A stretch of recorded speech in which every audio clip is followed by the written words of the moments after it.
السلام عليكم ورحمة الله وبركاته. أهلا وسهلا بيكم. ازيكم عاملين ايه؟ يا رب تكونوا بخير. أنا سماح عياد ودي قناتي لتعليم الكروشيه. إن شاء الله في حلقة النهاردة هنشتغل مع بعض جراب للنضارة. شكله حلو جدا زي ما انتوا شايفين وطريقته كمان سهلة جدا. إن شاء الله تنفذوه معايا بكل سهولة. هنشتغله بخيط المكرمية المصري. تقدروا تشتغلوه بأي نوع خيط متوفر عندكم على الإبرة المناسبة ليه، وتشتغلوا بنفس الطريقة اللي أنا هشتغل بيها معاكم النهاردة. تقدروا كمان تكبروا المقاسات أو تصغروها حسب المقاسات اللي انتوا عايزينها.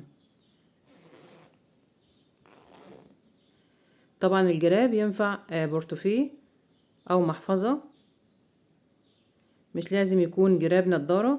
هتشتغلوه بنفس الطريقة.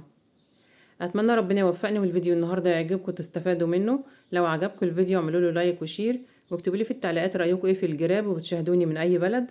ولو لسه اول مرة بتشوفوني وحابين تتابعوني يسعدني اشتراككم في القناة.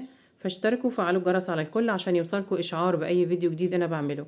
ويلا بينا على طول نروح على الشرح ونشوف هنشتغل ازاي.